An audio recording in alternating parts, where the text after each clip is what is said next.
ജീവികൾ. നാവൽ പഴം കഴിച്ചിട്ടുണ്ടാവും. നല്ല ടേസ്റ്റ്, ഹൈജീനിക്കാണ്.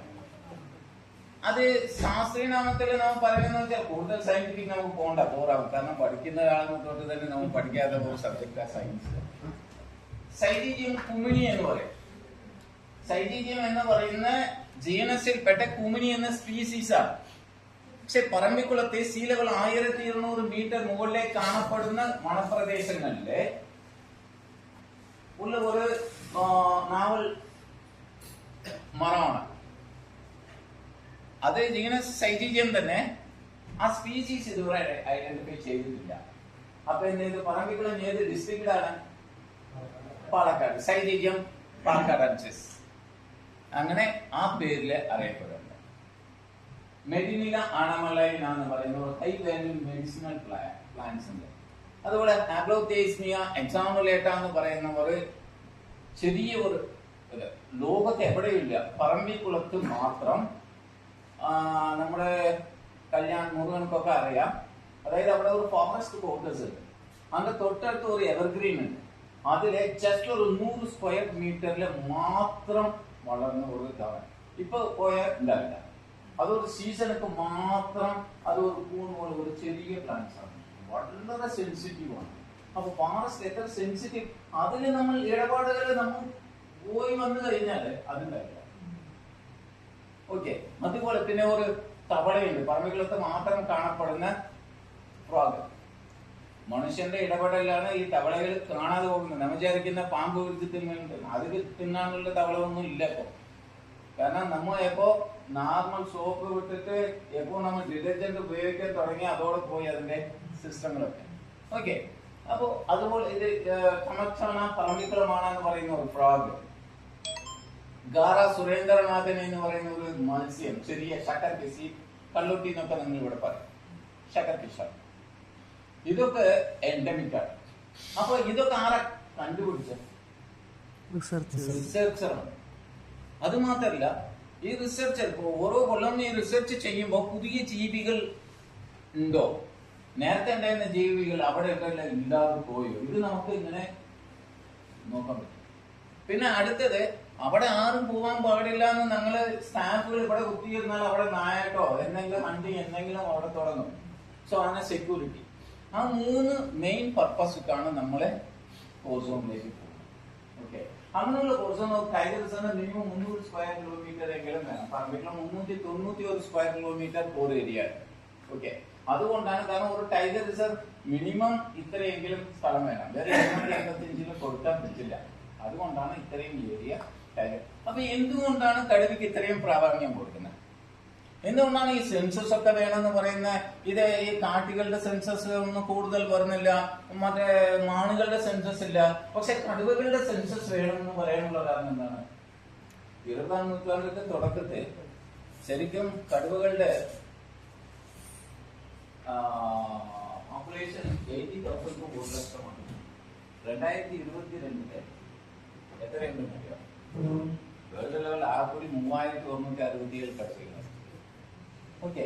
മാത്രമല്ല, കടുവയുടെ ഒരു ഇമ്പോർട്ടൻസ് എന്താ വെച്ചാല്, ഈ ഭൂമിയിലെ 7 ഭൂഖണ്ഡങ്ങളുണ്ടല്ലേ, കാട്ടിലെ കടുവകൾ ജീവിക്കുന്നുണ്ട്, വളർത്തുമൃഗമായിട്ടുണ്ട്, സൂളുണ്ട്, സർക്കസിലുണ്ട്. അതുവഴി കാട്ടിലെ മാത്രം ജീവിക്കുന്ന കടുവകൾ എന്ന് പറഞ്ഞാല് 7 ഭൂഖണ്ഡങ്ങളിൽ എത്ര ഭൂഖണ്ഡങ്ങളിലാണ് കടുവ ജീവിക്കുന്നത്? 1 നമ്മുടെ ഏഷ്യയിലാണ്. അല്ല, ഏറ്റവും കൂടുതൽ പോപ്പുലേഷൻ നമ്മുടെ ഇന്ത്യയിലാണ്. നമ്മുടെ ഇന്ത്യയുടെ വേറൊരു പ്രത്യേകത എന്താണെന്ന് വെച്ചാൽ, നമ്മൾ ഇന്ത്യൻ കാട്ടിലാണ് സിംഹവും കടുവയും ജീവിക്കുന്നത്. ഗുജറാത്തിലെ ഗീർവാണത്തിലെ സിംഹമുണ്ട്, ഏഷ്യാറ്റിക് ഇന്ത്യൻ ലാൻഡ്. ബാക്കിയുള്ള സ്ഥലങ്ങളൊക്കെ നമുക്ക് കടുവകളെ കാണാൻ സാധിക്കില്ല. പക്ഷെ ആഫ്രിക്കയിലെ സിംഹമേ ഉള്ളൂ, കടുവയില്ല. പക്ഷെ ഈ നമ്മുടെ ജീവിതം, ഈ മനുഷ്യൻ എങ്ങനെയാണ്, ഇപ്പൊ ഹോമോസാപ്പിയൻ ആണ്, ഇത് തുടക്കം 4.5 മില്യൺ കൊല്ലങ്ങൾക്ക് മുമ്പ് ആർട്ടിഫിസിക്കസ് ലിമിറ്റസ് കാലഘട്ടങ്ങളിൽ എന്ന് പറയുമ്പോൾ എത്യോപ്യ, അവിടെ നിന്നാണ് നമ്മൾ. അതുപോലെ തന്നെ ഫെലിഡിയ ഫാമിലി, പൂച്ചവർഗത്തിൽപ്പെട്ടവർ, അവരുടെ ജീവിതത്തിലൊക്കെ ആഫ്രിക്കയാണ്. പക്ഷെ അവിടെ നിന്ന് വന്ന കടുവ പിന്നീട് എവിടെയും പോയിട്ടില്ല. ഈ കടുവ പൂച്ചവർഗത്തിൽപ്പെട്ടതാണ്. 40 സ്പീസീസ് ഓഫ് കാറ്റ്സ് ലോകത്തിൽ. അതുപോലെ ലാർജസ്റ്റ് കാറ്റാണ് കടുവ. അപ്പൊ കരയിലെ ജീവിക്കുന്ന ലാർജസ്റ്റ് കാർണിവർ ഏതാ? മാംസഭോജി. കരയിലെ ജീവിക്കുന്ന ലോകത്തെ ഏറ്റവും വലിയ മാംസഭോജി ഏതാണ്? ഇത് PSC ചോദ്യമാണ്. കടുവയാണ്. സിംഹമാണ്. കാറ്റ് ഫാമിലിയിലെ ലാർജസ്റ്റ് കടുവയാണ്. പിന്നെ എങ്ങനെ സിംഹം പറയും? പോളാർബിയറാണ്. കരടി വർഗത്തിൽപ്പെട്ടവർ നമ്മുടെ ഓർമ്മയിലേ വരില്ല. കാരണം നമ്മൾ കാർണിവറ എന്ന് പറയുമ്പോൾ പൂച്ചവർഗത്തിൽപ്പെട്ടവർ മാത്രമേ നമ്മുടെ ഓർമ്മയിൽ ഉണ്ടാവുള്ളൂ. സെക്കൻഡ് ബ്രൗൺ ബെയറാണ്. മൂന്നാമത്തെ കടുവ.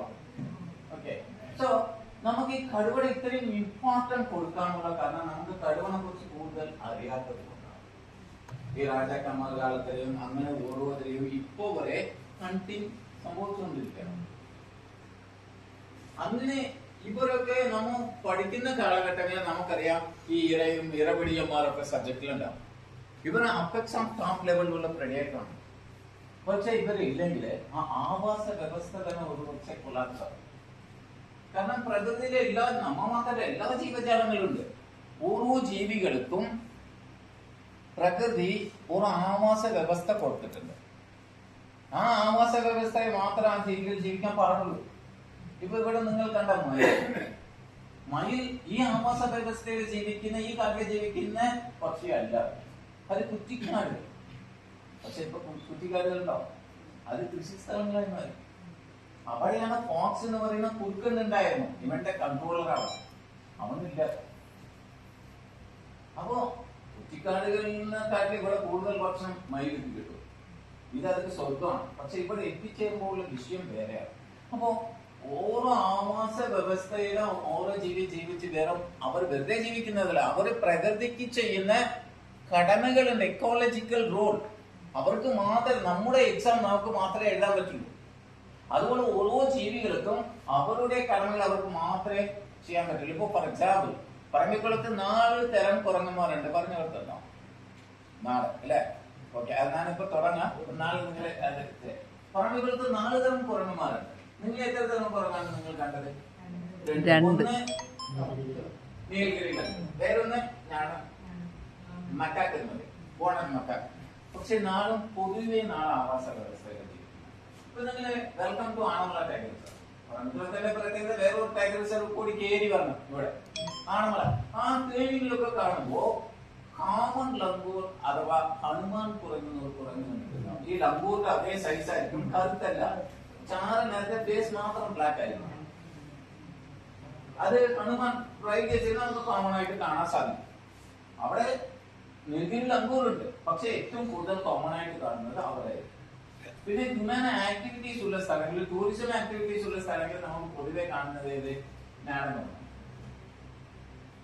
ഇവിടെ തന്നെ ഈ കാട് MTF മോസ്റ്റ് ഡിസിഡ്യൂസ് ഫോറസ്റ്റ്, ആർദ്ര ഇടപെടുന്ന കാടുകൾ. ഇവിടെ ഏറ്റവും കൂടുതൽ ഉള്ള മങ്കി എന്ന് പറയുമ്പോൾ നമുക്ക് കരിങ്കുരങ്ങനാണ്. ഞാൻ പറഞ്ഞാൽ endemic Nilgiri langur only endemic സദർൺ region of western. ഇവൻ ലോകത്തെ 3 സ്റ്റേറ്റിൽ മാത്രമേ ഉള്ളൂ കരിങ്കുരങ്ങൻ.